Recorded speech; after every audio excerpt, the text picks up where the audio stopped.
নমস্কার, খুলুমকা, জুজু, বাংলাবা, রিখোবাইয়া, আসসালামু আলাইকুম দিয়ে শুরু করছি।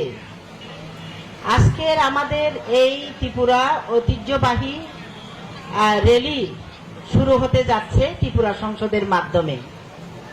আমাদের বাংলার সাহিত্য পুরস্কার প্রাপ্ত উনি যেটুকুন বলেছেন সবগুলি আমি মেনে নিচ্ছি। আমি সবগুলি পুরো যদি বলি তারপর আমি আমার বলাটা কিরকম হবে জানি না। বাংলার বঙ্গাব্দ হচ্ছে 1433 আর ত্রিপুরাব্দ হচ্ছে 1437।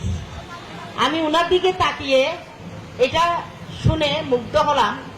আমাদেরও একটা ত্রিপুরার ঐতিহ্য, ত্রিপুরাব্দ আছে, বঙ্গাব্দ আছে, ত্রিপুরাব্দও আছে। তো আমি সেই কারণে আজকের এই ঐতিহ্যবাহী এই র্যালি ত্রিপুরা সংসদের মাধ্যমে শুরু হয়েছে বলে আমি আমাদের ত্রিপুরাদের প্রতি গর্ববোধ করছি এবং আনন্দময়, সুখময় আর আমাদের এই পুরান বছর ফেলে দিয়ে নতুন বছর যে আসতেছে আগাম শুভেচ্ছা জানাচ্ছি।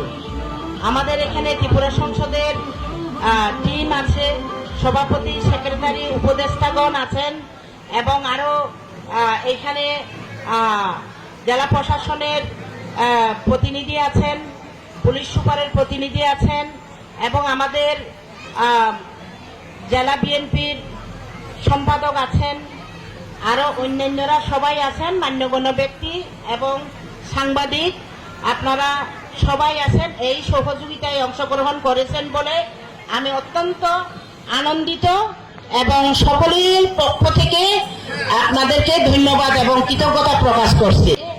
কথা বলতে পারছি এত বৃষ্টির মধ্যেও। দেখেন, এটা একটা সৃষ্টিকর্তার হুকুম। সকালে বিরাট একটা রৌদ্র ছিল, ঠান্ডা ছিল, এখন বৃষ্টির জন্য আমরা বাহিরে নামতে পারতেছি না। তারপরেও দুঃখ নাই আমাদের, আমরা অনুষ্ঠানটা করতে পারছি, সবাই এখানে অংশগ্রহণ করছে দেখতে পারছি। আমাদের ঐতিহ্যবাহী পোশাক পরে সবাই এসেছে, ছোট মেয়ে, বড় মেয়ে, মেজ মেয়ে, মা, বাবারা সবাই এসছেন, আমরা দেখতে পাচ্ছি। সেই কারণে আমি আমাদের আমাদের সেক্রেটারি, ত্রিপুরা সংসদের সেক্রেটারি বলে গেছেন সারা বাংলাদেশে আমাদের ত্রিপুরারা বসবাস করতেছে। এই কেন্দ্রীয় কমিটির পক্ষ থেকে এই সারা বাংলাদেশে ত্রিপুরাদের প্রতি আমাদের কি আছে, ভালোবাসা আছে। আমরা সবাই একত্রিত হয়েছি এখানে। একজন হলেও এসেছেন অন্তপক্ষে। আমাদের মাঝে আছেন কিছু সদস্য ত্রিপুরা সংসদের, ত্রিপুরা ফাউন্ডেশনের আমাদের ডাক্তার আছেন, ডাক্তারের বন্ধু বান্ধব আছেন, দীপা ডাক্তার, ওনার বন্ধু বান্ধব আছেন, সবাই এসেছেন। অন্তত পক্ষে আমরা অংশগ্রহণ করার চেষ্টা করি। এই বিজু সাংরাই, বিশু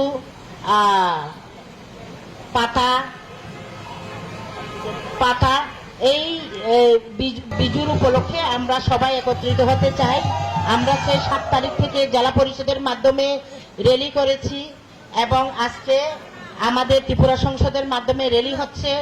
আমরা অলরেডি করতেছি, এখন আপনারা সবাই দেখতে পাচ্ছেন।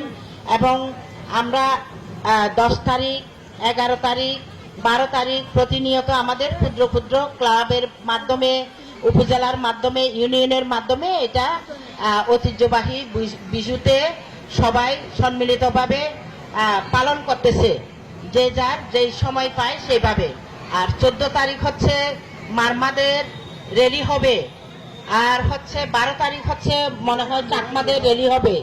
এইভাবে আমাদের এই খাগড়াছড়িতে আনন্দময় মুখর হয়ে আমরা এই ঐতিহ্যবাহী বিজু সাংরাই, বিজু বৈশুর বিষয়গুলি আমরা এইভাবে পালন করেই যাচ্ছি। আমরা এই বিজু সাংরাই ঐতিহ্যবাহী পালন করতে গিয়ে, বৈশাখী পালন করতে গিয়ে আমরা যেন পুরা সম্প্রীতি বজায় রেখে এখানে আনন্দমুখর হয়ে বয়ে উঠুক, এটাই কামনা করছি। তো আপনাদের সকলের সহযোগিতা পাওয়ার জন্য আপনাদেরকে আবারও কৃতজ্ঞতা, ধন্যবাদ জানাচ্ছি। এই 7 তারিখ থেকে 14 এখানে চাকরি করতে না আসলে বুঝতে পারতাম না এখানে যে নানা সম্প্রদায়ের এত বৈচিত্র্যময় অনুষ্ঠান, আজকে যে ত্রিপুরা সংসদ অনুষ্ঠান আয়োজন করেছে রেলি পূর্ব এই আলোচনা সভায়, আমি আয়োজকদের প্রতি শুভেচ্ছা জানাই এবং তাদেরকে কৃতজ্ঞতা জানাই। আসলে এখানে চাকমা, মারমা, রাখাইন সহ সমস্ত জনগোষ্ঠীর যে সম্প্রদায় উৎসব, এগুলো সবগুলো আমাদের গর্বের এবং আমাদের দায়িত্ব হলো এগুলোকে লালন করা। প্রত্যেকটা সংস্কৃতি আমাদের এই দেশের সংস্কৃতিকে সমৃদ্ধ করেছে এবং আজকে যে সবাই সুন্দর পরিবেশে আসছে, সবাই সুন্দরভাবে নববর্ষ উদযাপন করছে এবং আমাদের জেলা পুলিশের পক্ষ থেকে সকল ধরনের নিরাপত্তা ব্যবস্থা গ্রহণ করা হয়েছে এবং যতদিন অনুষ্ঠান চলবে ততদিন আমাদের নিরাপত্তা ব্যবস্থা থাকবে। এক্ষেত্রে আপনাদের সার্বিক সহযোগিতা কামনা করি।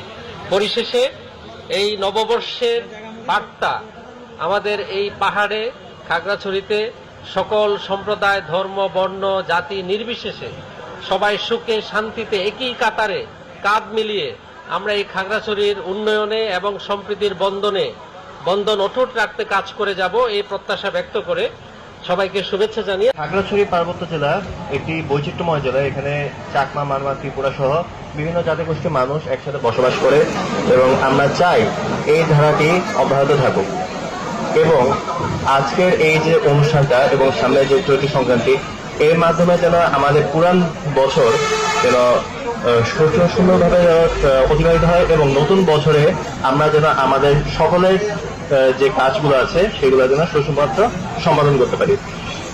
পরিশেষে সজাগ আছি, যে কোনো পরিস্থিতিতে আমরা আপনাদের সাহায্য সহযোগিতা করতে প্রস্তুত।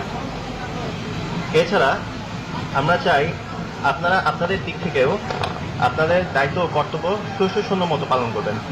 তো এই বলে আমার বক্তব্য শেষ করছি। ধন্যবাদ সকলকে।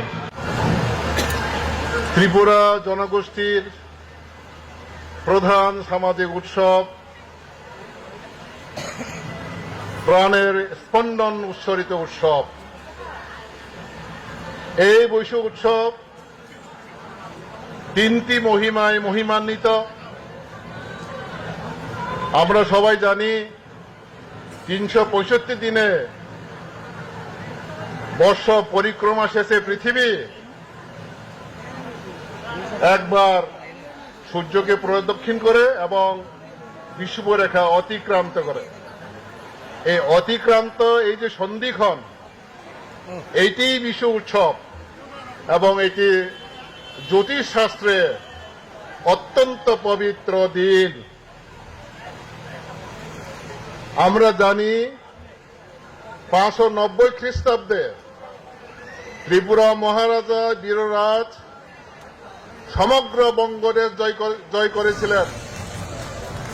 এই বিজয়কে চিরস্মরণীয় করে রাখার জন্য তিনি একটি বর্ষপঞ্জিকা প্রবর্তন করেছিলেন, যার নাম ত্রিপুরাব্দ।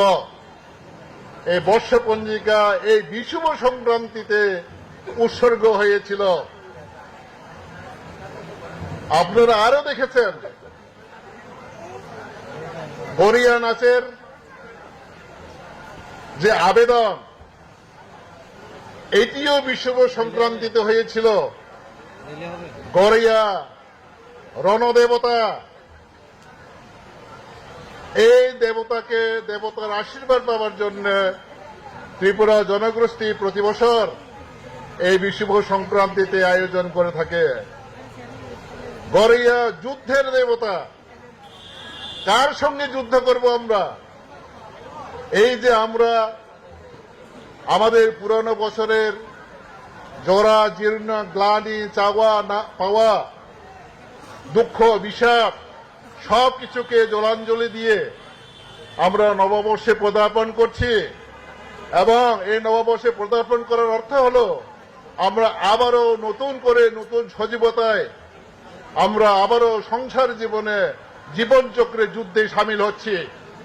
এই যুদ্ধকে জয় করার জন্য এই প্রতি বছর এই গড়িয়া উৎসব করা হয়। সম্মানিত সুধী মণ্ডলী, গড়িয়া নববর্ষ এবং ত্রিপুরাব্দ আমাদের জীবনে, আগামী দিনের জীবনে সুখময়, সমৃদ্ধময় বার্তা নিয়ে আসুক, এই কামনা করে আমি আমার আগামীতেও আমরা আপনাদের সকলের সাথে মিলেমিশে এই এলাকার যেভাবে শান্তি শৃঙ্খলা বজায় থাকে এবং সকলের একাত্মতায় আমরা আপনাদের সকলের সহযোগিতায় আমাদের প্রিয় ওয়াদুদ ভুঁইয়া মহোদয় এমপি মহোদয় এই এলাকার উন্নয়ন করবে, আপনাদের সহায়তা লাগবে, আমরা আপনাদের সহায়তা কামনা করছি। পাশাপাশি আগামী 14 তারিখ যে পয়লা বৈশাখ ওই দিন স্কুল হাই স্কুলের যে বটতলি আছে সেখানে আমাদের যে একটি বড় অনুষ্ঠান আছে, যে আজকের বাংলা নববর্ষের যে বড় অনুষ্ঠান, সেই অনুষ্ঠানের সবাইকে আমি নিমন্ত্রণ জানাচ্ছি এবং আপনাদের সকলকে আসার জন্য আগ্রহ প্রকাশ করে আমার বক্তব্য এখানে শেষ করছি। সবাইকে ধন্যবাদ। লেখা এই দায়িত্ব না লাগাই যাচ্ছেন যাতে গণসার্বিক সহযোগিতা লাগে যে সমাজ ব্যয় কাম টানাইতে জাতির ব্যয় কাম টামানাইতে আপনি নৌসেনা সাহায্য সহযোগিতা মাখেন গণসাগর তিনি